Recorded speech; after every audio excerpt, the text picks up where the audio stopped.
Anda akan mengajak anak-anak untuk belajar tentang bioteknologi. Yuk, kita belajar bersama-sama.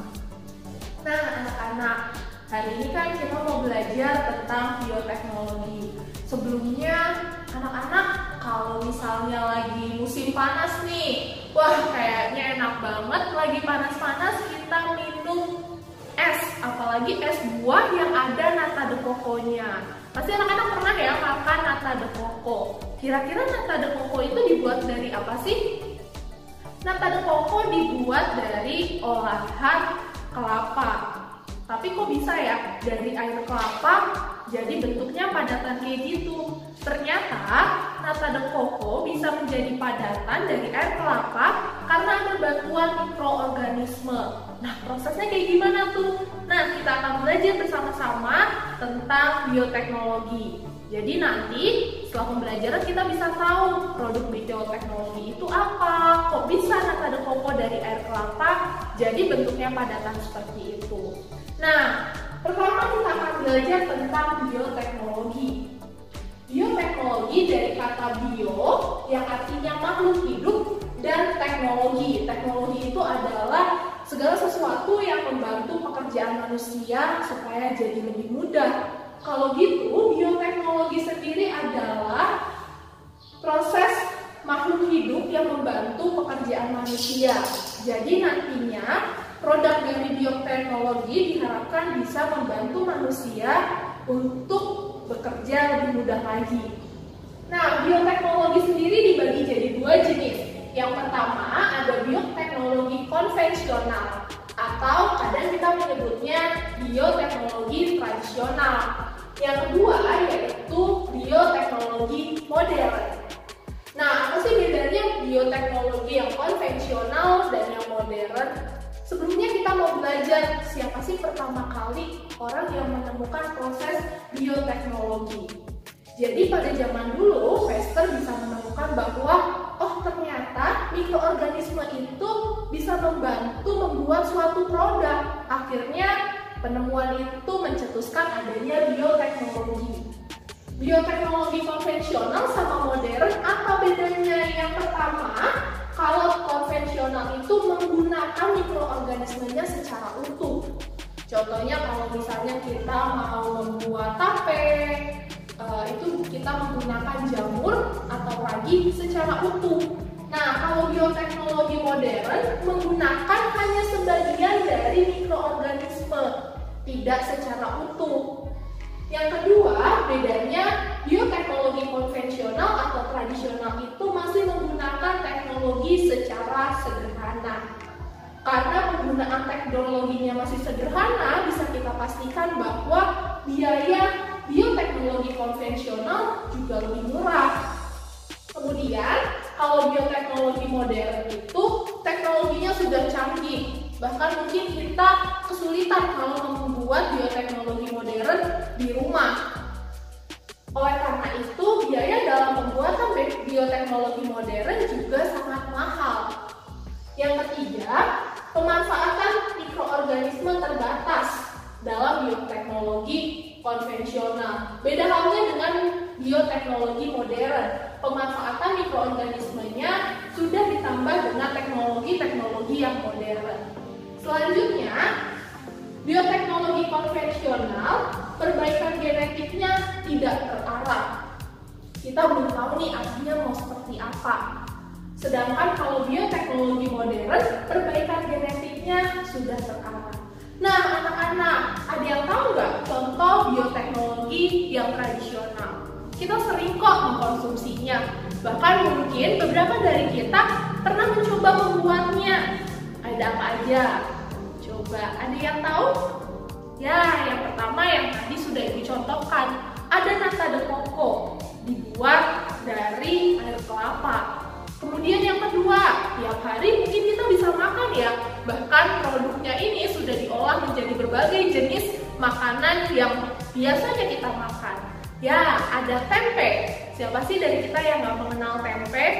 Kemudian contoh yang ketiga, ada peyem. Kalau orang Sunda nyebutnya peyem ya. Tapi kalau orang di luar Sunda biasanya menyebut tape. Peyem atau tape merupakan hasil dari bioteknologi konvensional yang dibuat dari singkong yang kemudian diberi ragi.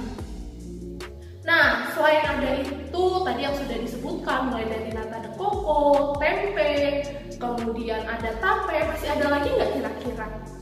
Ternyata masih banyak banget, salah satunya ada kecap, kemudian ada berbagai jenis minuman. Nah, itu contoh bioteknologi yang konvensional. Mudah kita temukan, bahkan mudah kita buat secara rumahan. Kenapa? Karena tadi teknologinya sederhana dan biayanya juga murah. Kalau bioteknologi modern, salah satu contohnya adalah cloning. Cloning itu adalah ketika kita membuat makhluk hidup lainnya yang sama persis dengan indukannya. Di Indonesia atau di berbagai negara lainnya masih jarang memanfaatkan cloning. Kenapa? Karena menggunakan teknologi yang canggih dan cukup sulit. Salah satu lainnya bioteknologi modern mungkin yang sering kita dengar adalah dalam proses pembuatan insulin. Buat apa sih insulin? Biasanya untuk orang-orang yang berpenyakit diabetes atau berpenyakit gula butuh asupan insulin yang disuntikan agar bisa mengatur gula darahnya. Nah, pembuatan insulin itu ternyata dihasilkan melalui bioteknologi modern. Bisa anak-anak bayangkan ya, tadi perbandingannya kecap, terus tempe, nata de coco, kita bandingkan dengan insulin, terus dengan cloning, terus dengan rekayasa genetika, itu sangat berbeda banget. Yang satu bisa kita buat di rumahan, yang satu bahkan kadang kita aja belum pernah melihat produknya. Nah, itu dia perbedaan antara bioteknologi konvensional dan bioteknologi modern. Nah, tadi kita udah membahas tentang apa itu bioteknologi, apa sih perbedaan bioteknologi konvensional dan bioteknologi modern. Nah, sekarang kita mau membahas contoh dari hasil bioteknologi konvensional. Pasti anak-anak tahu dan pernah mengkonsumsi. Mungkin bukan hanya pernah ya, sering mengkonsumsinya. Kita akan membahas bagaimana proses tempe, tauco, kecap, dan oncom bisa terbentuk. Nah, anak-anak tahu nggak sih produk bahan bakunya dari tempe, tauco, kecap, dan oncom itu apa sih? Ya, mereka terbuat dari kacang kedelai. Yang pertama yaitu tempe. Tempe terbuat dari kacang kedelai yang dicampur dengan beberapa jenis mikroba yang bisa kita pilih. Bisa menggunakan Rhizopus oryzae, bisa menggunakan Rhizopus stolonifer, atau kita juga bisa menggunakan Rhizopus oligosporus. Jadi kita bisa memilih salah satu mikroba yang ada di sini. Bagaimana kok bisa sih dari kacang kedelai menjadi tempe?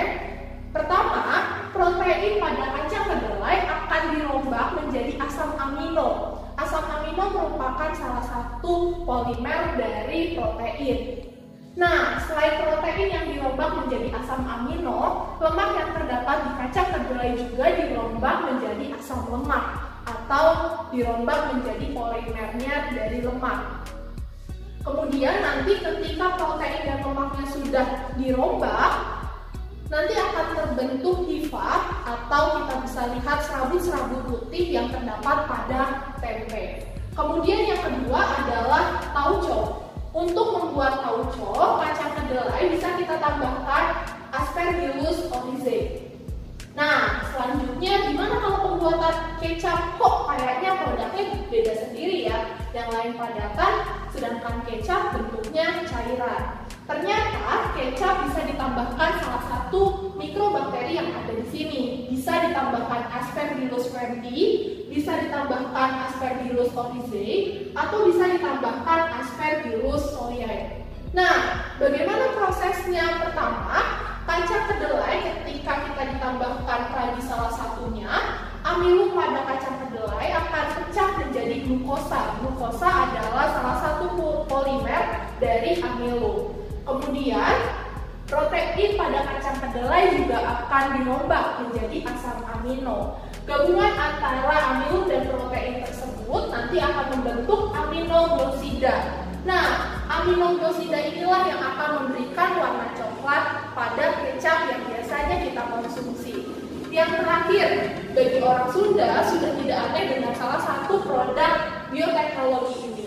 Namanya adalah oncom. Oncom dibuat dari ampas tahu, jadi dia bukan terbentuk atau terbuat dari kacang kedelai, tapi dibuat dari ampas tahu, di mana kita sudah tahu bahwa tahu itu terbuat dari kacang kedelai juga. Ampas tahu bisa ditambahkan Neospora crassa atau bisa kita tambahkan Neospora cytophylla. Nah, itu dia contoh-contoh dari bioteknologi yang konvensional atau tradisional yang bisa kita buat di rumah dan biasanya kita konsumsi. Nah, itu anak-anak tentang bioteknologi, jenis bioteknologi, dan salah satu contoh dari bioteknologi konvensional. Nah, kita akan lanjut belajar pada materi berikutnya. Jangan lupa ya, tetap tonton terus video-video selanjutnya. Semangat belajar dan jangan lupa tetap jaga kesehatan.